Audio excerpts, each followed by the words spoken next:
మన్యం వీరుడు అల్లూరి సీతారామరాజు గారు ఏదైతే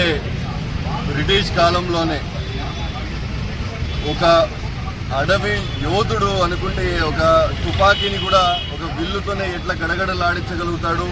బ్రిటిష్ లాంటి తెల్ల సైన్యానికి తెల్ల దొరలకి కూడా ఉచ్చలు ఎలా పోయించాలన్న ధైర్యంతో ఒక అడవి వీరుడు ఎవరైతే ఉన్నారో అది మన ఆంధ్ర రాష్ట్రం, మన భారతదేశంలో పుట్టడం ఒక అదృష్టం అయితే ఆయన మన రాష్ట్రంలో పుట్టడం అంతకంటే పెద్ద అదృష్టంగా ఇక్కడ ఉన్నటువంటి అందరం కూడా భావిస్తున్నాం. ఈరోజు కూడా ఆయన ఇచ్చిన స్ఫూర్తితోనే ఏదైతే దేశంలో ఉన్న అవినీతి అరాచక వీళ్ళపైన కూడా భారతీయ జనతా పార్టీ, భారతీయ జనతా యువ మోర్చా మరియు ప్రతి ఒక్క భారతీయుడు కూడా ఇన్ని సంవత్సరాలకు కూడా ఆయన ఒక స్ఫూర్తిగా నిలవడంతో ఇటీవలే నరేంద్ర మోడీ గారు కూడా మహనీయునికి గుర్తుగానే గడిచిన భీమవరంలో అతిపెద్ద విగ్రహం అల్లూరి సీతారామరాజు గారు కూడా ఆవిష్కరించి అల్లూరి సీతారామరాజుకి నిజమైన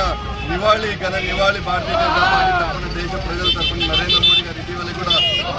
ఏదైతే ఇచ్చారో భారతీయ జనతా పార్టీ తరఫున కూడా హర్షం వ్యక్తం చేస్తూ ఏదైతే ఆయన ఇచ్చిన స్ఫూర్తితో భారతీయ జనతా పార్టీ, భారతీయ జనతా యువ మోర్చా రానున్న రోజుల్లో ఈ రాష్ట్రంలో కానీ దేశంలో ఉన్న కానీ మిగతాకు సంబంధించిన అవినీతి ఏవైతే ఉన్నాయో దానిపైన కూడా పోరాడతాం. దేశ వ్యతిరేక శక్తులు ఏవైతే ఉన్నాయో దేశంలోనే ఉంటూ ఏవైతే దేశానికి వ్యతిరేకంగా పనిచేస్తున్న శక్తులు ఏవైతే ఉన్నాయో దానికి వ్యతిరేకంగా కూడా పనిచేస్తామని చెప్పి తెలియజేస్తాం. మీ పేరు డిజిగ్నేషన్? మిట్టా వంశీకృష్ణ, బీజేవైఎం రాష్ట్రం.